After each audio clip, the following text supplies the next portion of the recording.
Salut la planète bleue, je suis avec Vincent Desfossés. Bonjour Vincent.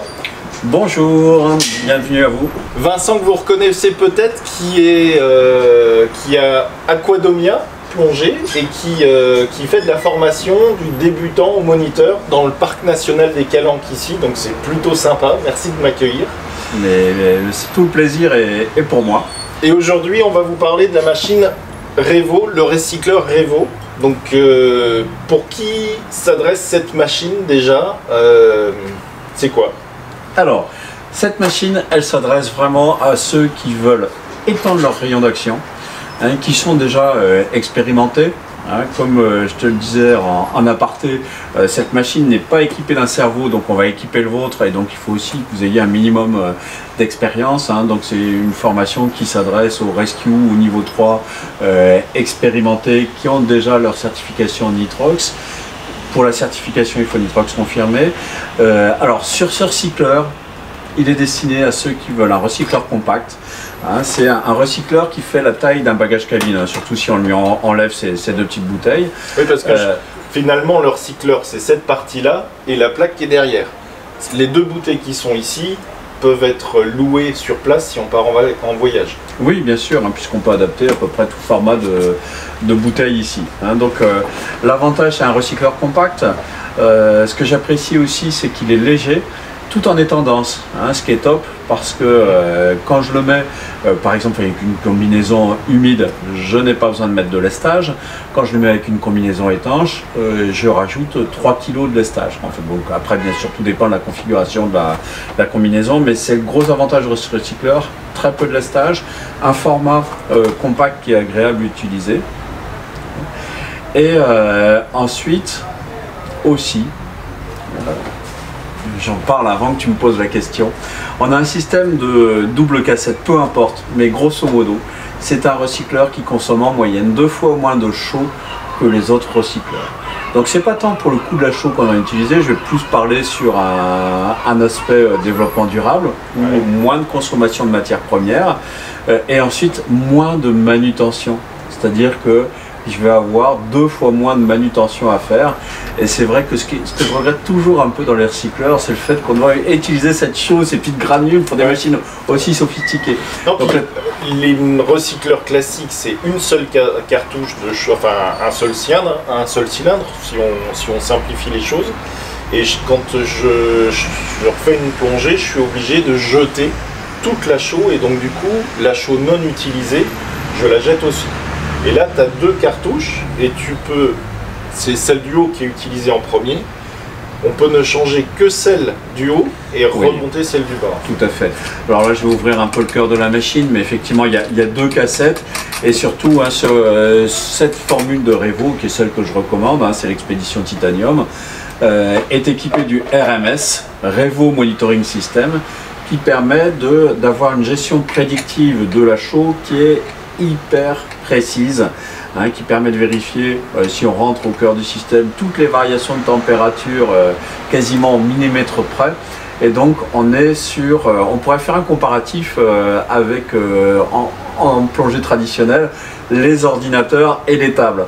Là on va avoir non pas une table d'utilisation de la chaux, mais un ordinateur qui va vraiment piloter la façon dont mon métabolisme a utilisé la chaux. Et c'est ce qui fait qu'au résultat final, on arrive généralement à consommer 2 fois moins de chaux que sur les autres recycleurs. J'ai pu le constater notamment sur une croisière en mer Rouge où il y avait toutes les marques de recycleurs qui étaient représentées. Je ne vais pas les citer, mais toutes les marques principales. Et on notait chacun la chaux consommée pour la facturation à la fin. Et à la fin, j'ai payé 2 fois moins cher que les autres en fait. Et surtout, j'ai fait 2 fois moins de manutention pour la préparation. Ce système de prédiction, à ma connaissance, c'est le seul qui le fait. Actuellement, je pense que c'est effectivement le seul, sauf erreur de ma part. Et en tout cas, ça fonctionne. Ça fonctionne. Tant qu'on est sur la partie arrière, donc ici, on est avec des détendeurs Apex. Oui, tout à fait, des détendeurs costauds du marché. On a 5 cellules. Donc vraiment de fiabilité là aussi. 5 cellules. L'idée de ce recycleur, c'est vraiment de permettre de sortir de toutes les situations et donc d'avoir une redondance. Et c'est aussi un recycleur hybride, c'est-à-dire qu'il est piloté par l'électronique, mais néanmoins il bénéficie du système manuel, c'est-à-dire qu'on a toujours une buse qui diffuse un débit de 0,5 litres par minute correspondant au métabolisme basal. Ça veut dire quoi en avantage? Ça veut dire que si jamais mon électronique me lâche, au moins il y a toujours un apport d'oxygène. Voilà, donc 5 cellules à l'intérieur, 3 pour le ShareWater qu'on a au poignet, 2 pour soit un ordinateur qu'on a en face des yeux, soit pour des consoles additionnelles. Bref, un pilotage dans toutes les circonstances. Donc on est sur la partie arrière, conception belge, donc très facile pour se fournir les pièces et la maintenance. Tout à fait, avec un SAV qui est très réactif.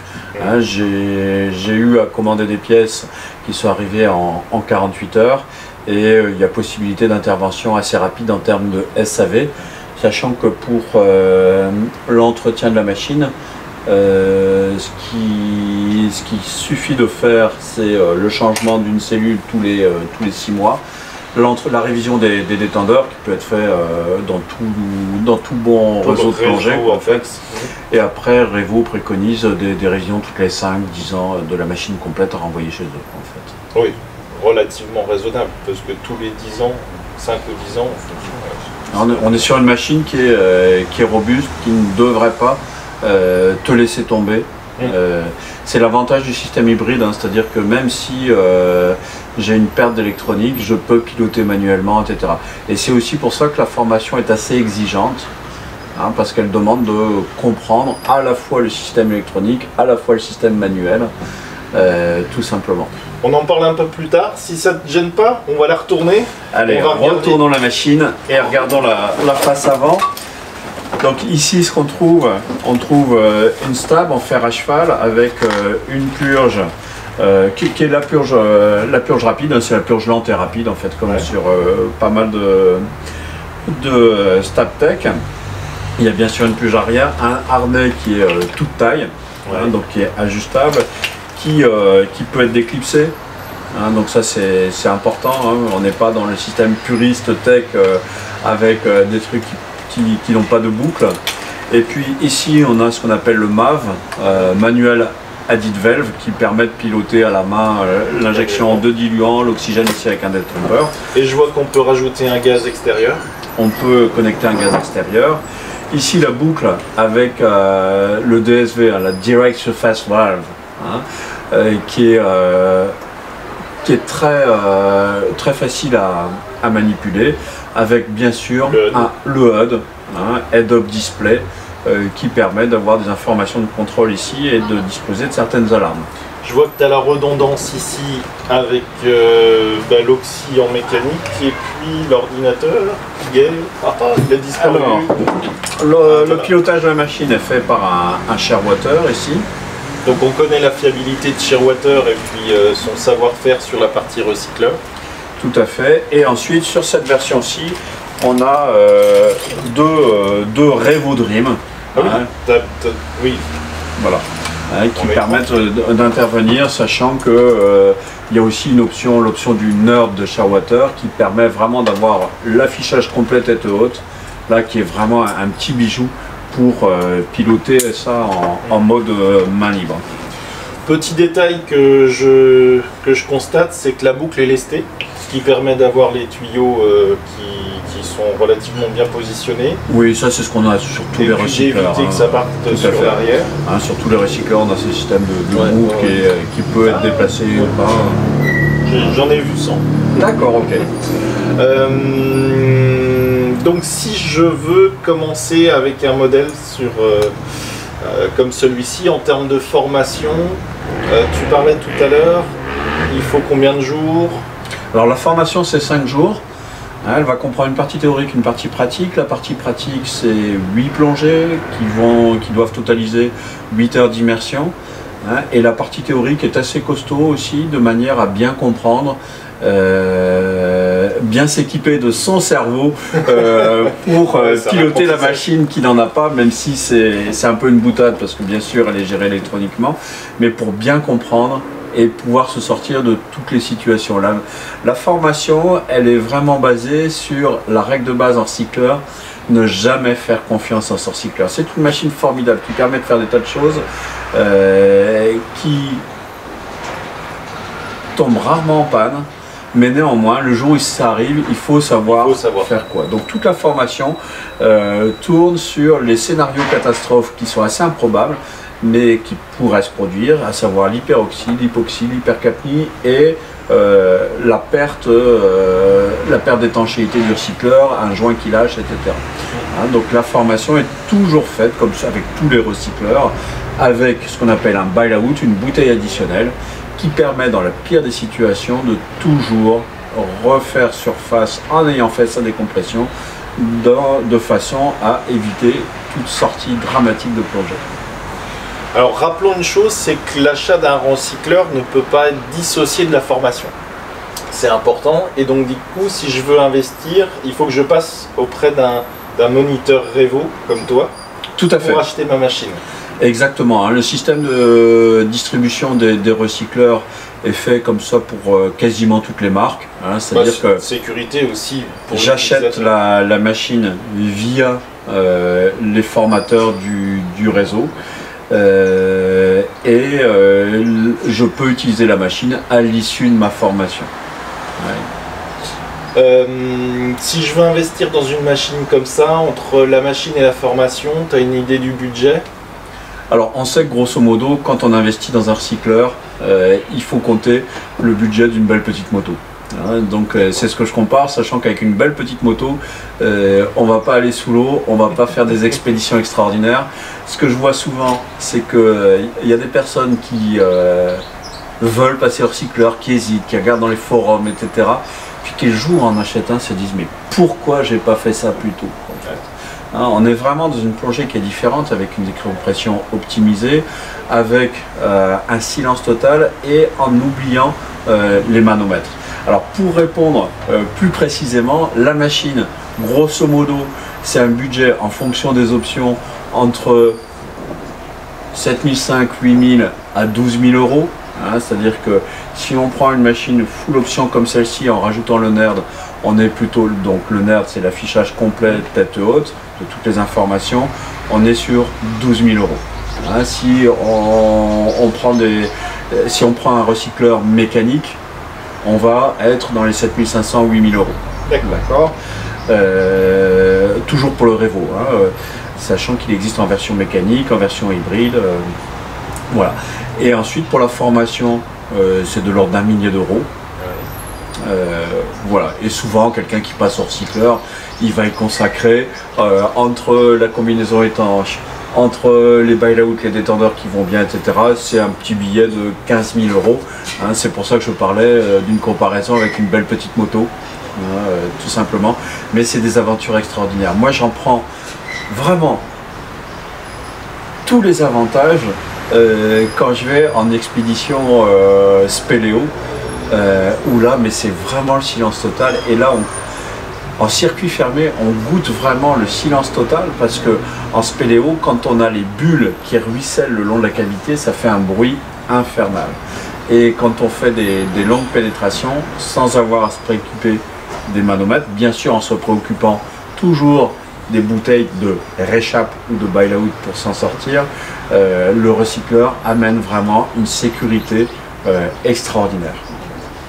Pour de la photo aussi, c'est une très belle machine. Et puis également pour de l'exploration épave. Je sais qu'il y a de plus en plus de personnes qui aiment les épaves, qui investissent sur du recycleur, parce que les épaves les mieux conservées sont dans la zone des 40 mètres.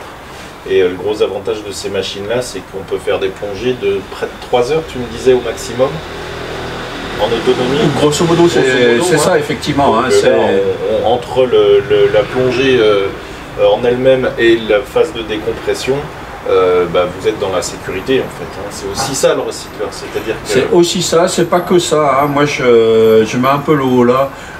sur le fait d'aller en profondeur, de faire des grosses décos, etc.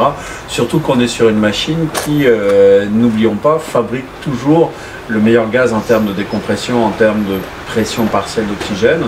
Et donc on peut faire aussi des très longues plongées sans avoir à faire de décompression. Hein.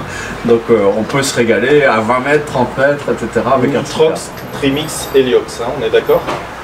Oui, tout à fait. Utiliser les trois possibilités. Tout dépend du diluant que l'on met en fait. Hein. Le principe du recycleur fermé, c'est toujours une bouteille d'oxygène pour couvrir mon métabolisme et un diluant qui est adapté en fonction de la profondeur. Je crois qu'on a tout dit, Vincent. Bon, on a quasiment tout dit. Je crois qu'il faut insister sur le fait qu'un jour il faut se lancer là-dedans. Comme je le disais tout à l'heure, tous ceux qui ont investi dans le recycleur, qui ont attendu avant de s'y mettre, se disent mais pourquoi je ne l'ai pas fait plus tôt, hein, parce que c'est vraiment une façon différente de plonger, c'est vraiment un moyen de s'émerveiller, de s'affranchir de certaines contraintes, d'ouvrir aussi sa connaissance de la plongée. Donc vraiment c'est un bon choix pour qui veut vraiment s'investir dans la plongée.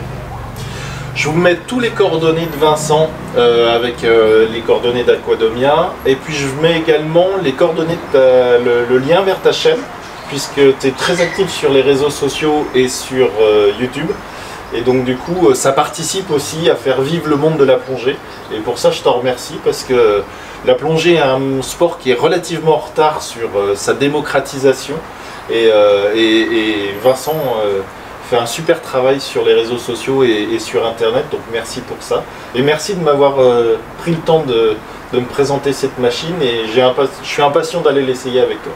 Super Alexandre, merci beaucoup pour ton accueil, merci à vous tous et à très bientôt. Salut la planète bleue, n'oubliez pas de liker et de vous abonner. Au revoir.